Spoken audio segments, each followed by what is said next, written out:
I know what kept you up last night. Not the noise outside, not the temperature of the room, not even the coffee you probably shouldn't have had so late.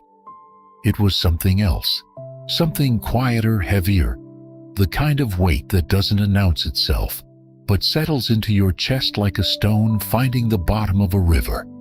You were praying. Or maybe you were trying to pray. Or maybe you were just lying there in the dark, wondering if the words you've been saying for years, maybe decades, still reach anywhere at all. I know because I've been in that exact same dark. And I also know that you didn't come to this video by accident. You weren't just scrolling. Something in you, something deeper than curiosity, deeper than boredom, deeper than the algorithm, whispered that you needed to be here right now. And you should listen to that voice, because what I'm about to share with you is not a sermon. It's not a lesson. It's something that happened to me. Something so quiet and so devastating, and so beautiful that it rearranged everything I thought I understood about prayer, about silence, and about the God who sometimes feels impossibly far away. Let me ask you something, and I want you to be honest with yourself. Not with me, because I can't hear you, but with that part of you that's been carrying things you've never told anyone. How many times have you prayed for something? Truly prayed, with everything you had, on your knees, with tears, with the kind of desperation that strips away all pretense, and nothing changed. The diagnosis still came. The person still left. The loneliness still stayed. The door still didn't open. And in that silence, in that terrible hollow echo of unanswered prayer, did you feel something crack inside? Not your faith exactly. Something more specific. The quiet confidence that someone was listening. The sense that prayer was a real conversation, and not just words thrown into a void. If you felt that, and I believe you have, then what I'm going to tell you in the next few minutes matters more than anything you'll watch today. Here's what no one told me, and what I had to discover the hard way. The silence was never emptiness, but I didn't know that yet. I didn't know that the very thing I was running from, the silence, the stillness, the waiting, was where something was already being prepared for me. Something I couldn't have received any other way. There's an ancient prayer, one that has been whispered by people in their darkest hours for thousands of years. I didn't know it well. I had heard it, certainly, passed over it, but I couldn't have told you what it really meant, not until the night everything fell apart, and those words found me, not the other way around. They found me. I want you to hold on to that distinction, because it matters more than you think.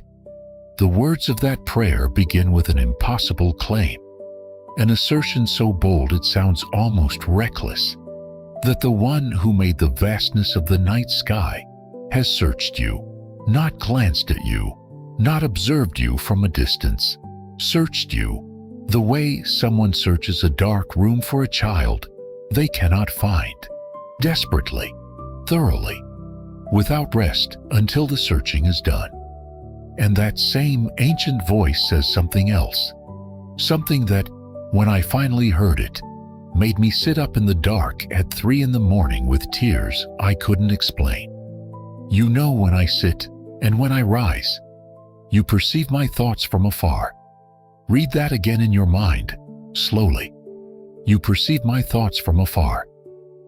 Before I even form the prayer, before the words reach my lips, the thought is already known, already received, already held.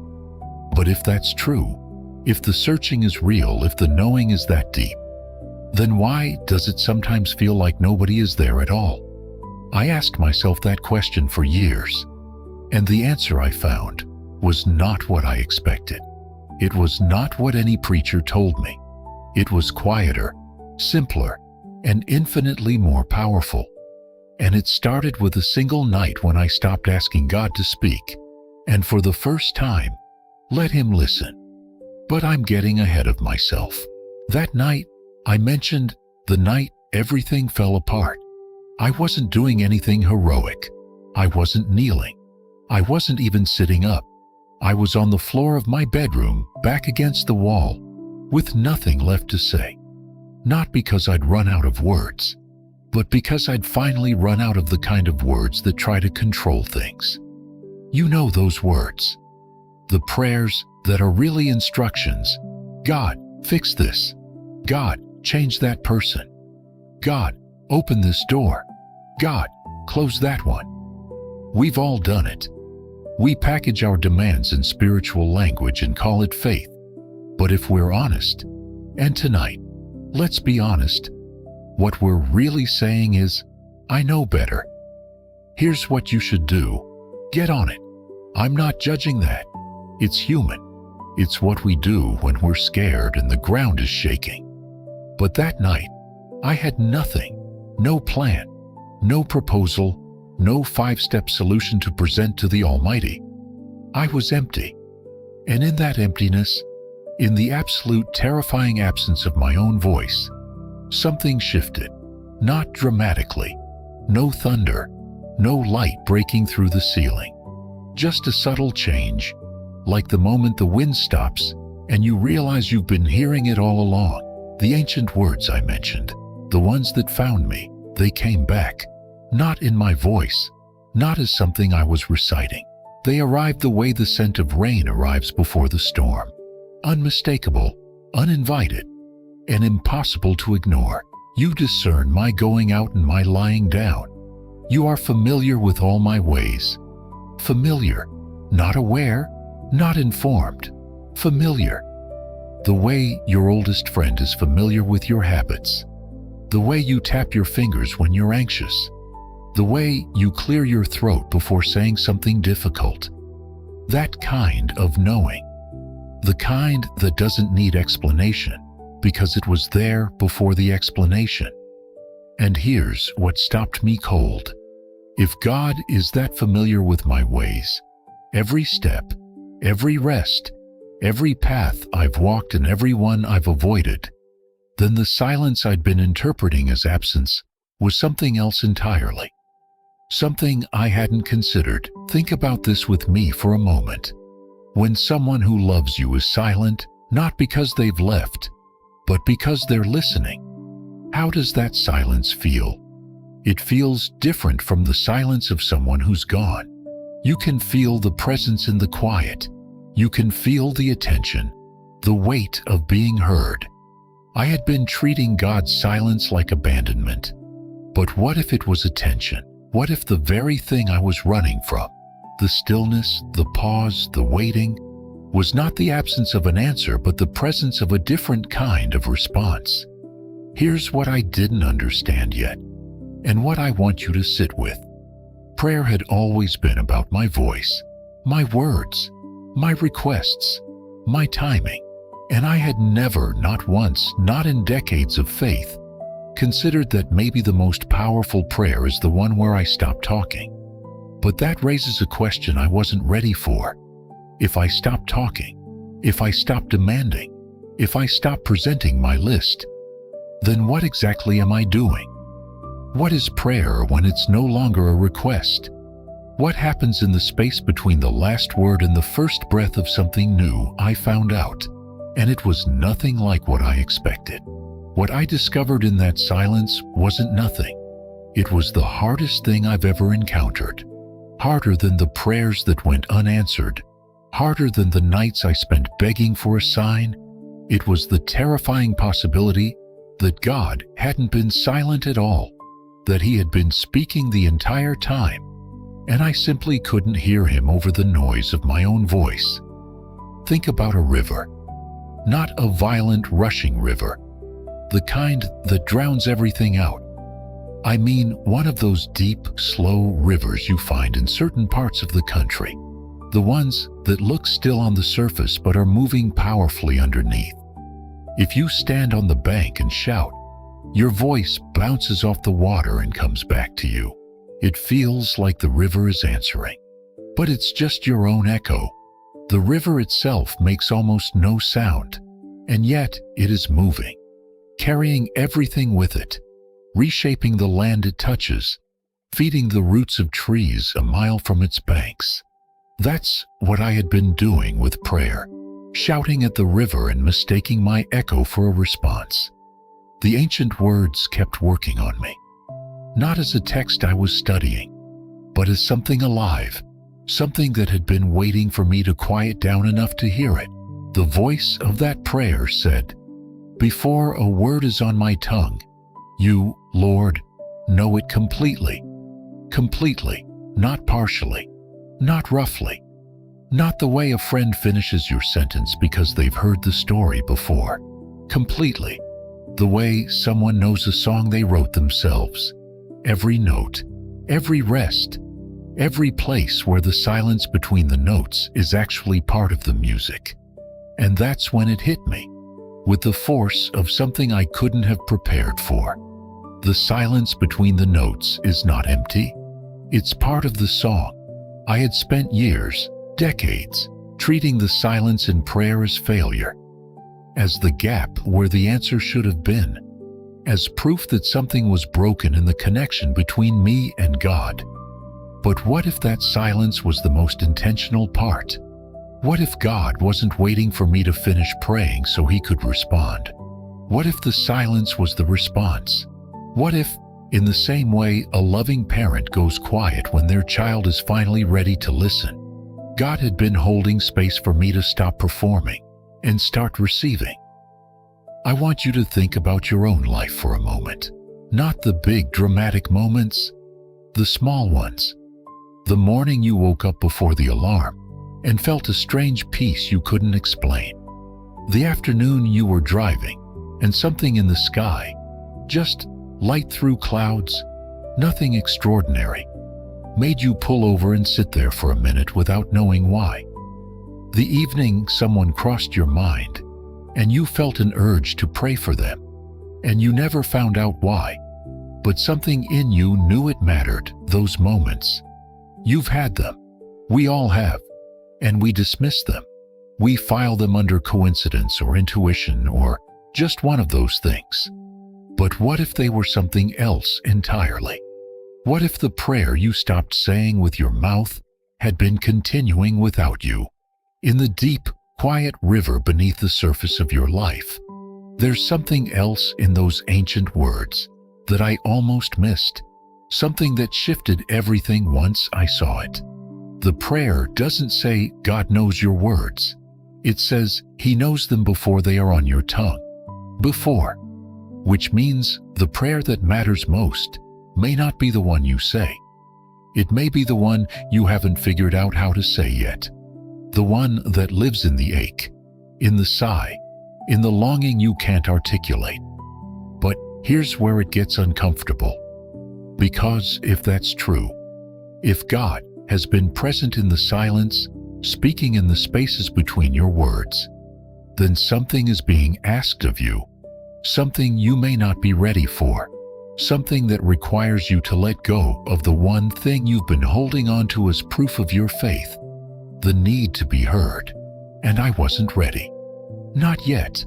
Because the next step in what happened to me required something I'd never done before in my life. And it terrified me. The thing I had to do, the thing that terrified me, was something so simple it sounds almost absurd when I say it out loud. I had to stop keeping score. Let me explain what I mean, because I think you'll recognize yourself in this faster than you'd like to admit. Somewhere along the way, maybe decades ago, maybe so early you can't remember a time before it, I turned my prayer life into a ledger, a spiritual accounting system. I tracked what I asked for, when I asked for it, how I asked for it, with enough faith, with the right words, at the right hour, and I tracked what came back. The answers I could check off, the silences I marked in red, the blessings I counted on one column, and the losses I counted on the other, always trying to balance the books, always trying to figure out the formula, the right combination of sincerity and persistence and holiness that would finally make the system work. And here's the secret pain underneath that ledger. It turns prayer into a transaction. And transactions don't require relationship. They require performance. You perform your side, God performs his. If the deal goes through, faith is validated. If it doesn't, someone defaulted, and we all know who we blame first. That night on the bedroom floor with nothing left, the ledger collapsed, not because I decided to put it down, because I physically, emotionally, spiritually could not carry it one more step. And in the wreckage of that accounting system, the ancient words rose again, clearer than before. You hem me in, behind and before, and you lay your hand upon me, hemmed in, behind and before. Do you hear what that's saying? Not watched from a distance, not observed from heaven, hemmed in. The way the walls of a canyon surround you on every side, the way the shoreline holds the ocean, the way the dark holds the stars. There is no angle from which you are not surrounded, no moment, not your past, not your future, that exists outside the perimeter of that presence. And then you lay your hand upon me. Not a command, not a correction, a hand.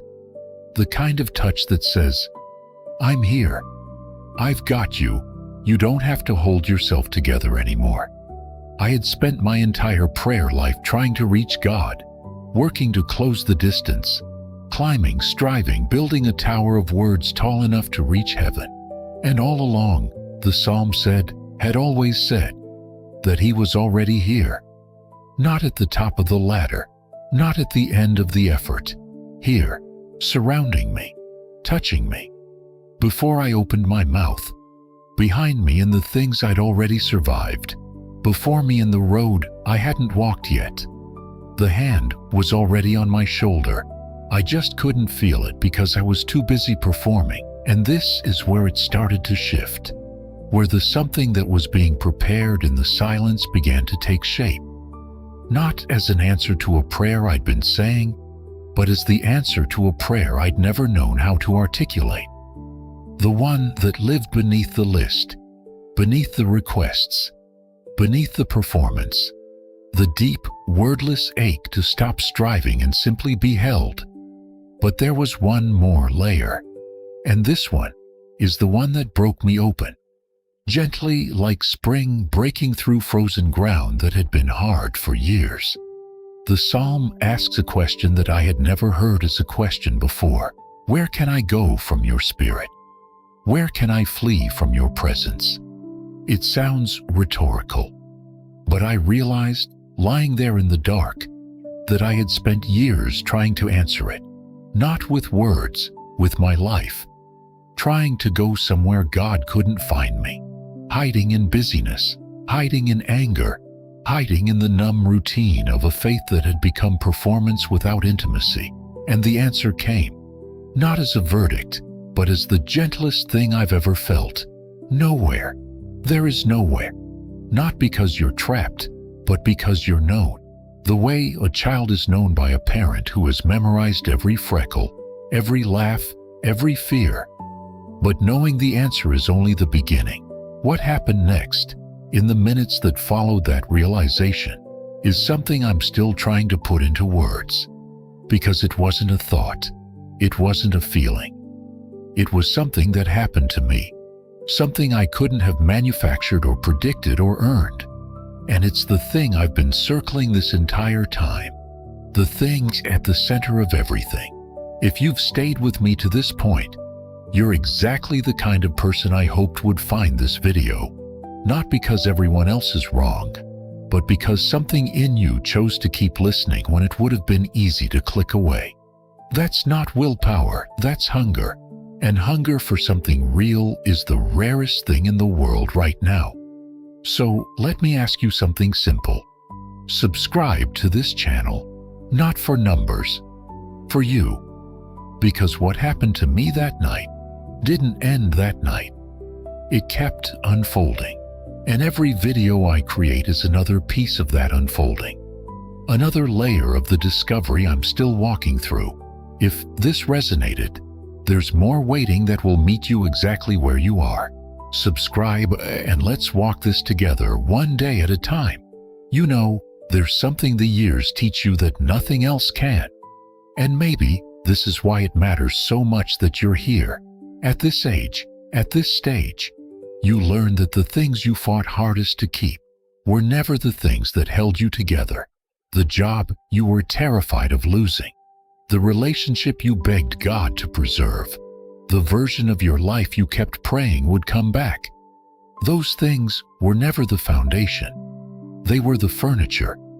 And when the furniture gets rearranged, when it gets broken or removed entirely, you discover something terrifying and liberating at once. The foundation holds.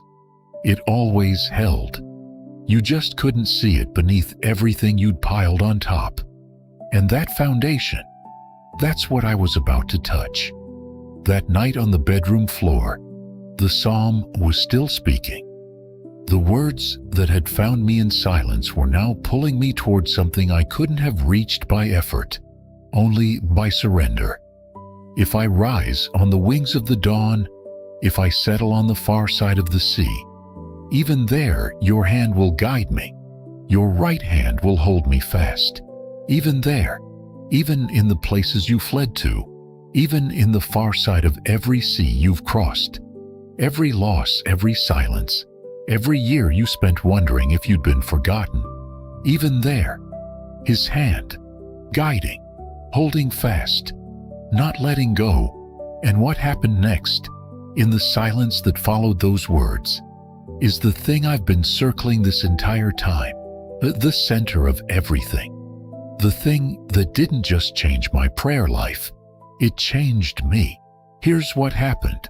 I stopped talking, not as a discipline. I had no discipline left. I stopped because there was simply nothing more to say. And in that silence, the silence I had feared for years, the silence I had interpreted as abandonment, as failure, as proof that something was broken, I heard something. Not a voice, not words. Something older than words, deeper than language. It was the sound of being known. The Psalm 139, the prayer that found me that night, didn't give me answers. It gave me something I didn't know I needed. It gave me the revelation that I had never been reaching toward God at all. He had been reaching toward me. Every prayer I'd ever spoken was already known before it left my tongue.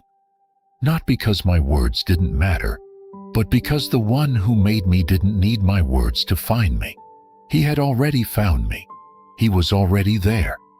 You have searched me, Lord, and you know me. That's not a statement about God's power. That's a statement about God's longing. He searched you, not because you were lost, but because love searches.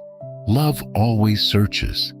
And the silence you've been afraid of, the silence that has kept you up at night, the silence that made you wonder if your prayers were hitting the ceiling, that silence was never the absence of an answer. It was the presence of someone listening so closely that the whole universe went quiet to make room. That night, I didn't get what I asked for. I got what I didn't know to ask for. The discovery that I was already held, that the hand was already on my shoulder, that the hemming in, behind and before, was not a cage, but an embrace, that every prayer I'd ever whispered in the dark had been received before I formed it, that the river had been moving all along, even when I couldn't hear it. The prayer that changed my life was not a prayer I said. It was a prayer that said me, that found me in the dark and refused to let go. And if you've listened this far, if you're still here, then maybe you already feel it. Maybe something shifted while you weren't paying attention. The way dawn arrives, not at a single moment but everywhere at once, and suddenly the darkness is simply gone, and you can't remember the exact second it left. That's how it happens. Not with thunder, with the quiet recognition that you were never alone in the room. If this met you somewhere real today, Subscribe to this channel, not to follow me, but to keep walking toward something that's already walking toward you. Share this video with 5 people who need to hear it. Not because I asked, but because you know who they are. They came to mind just now, didn't they? And leave a comment, not about what you learned, but about what you felt. One honest sentence, that's all. And if there's something you're carrying that you wish someone would make a video about, tell me. I'm listening, because here's what I know now. Sitting on the other side of that night, the prayer was never about the words. It was about the silence between them, and the silence was never empty. It was the sound of someone who already knew your name, breathing it back to you in the dark, before you even knew you were being held. Even there,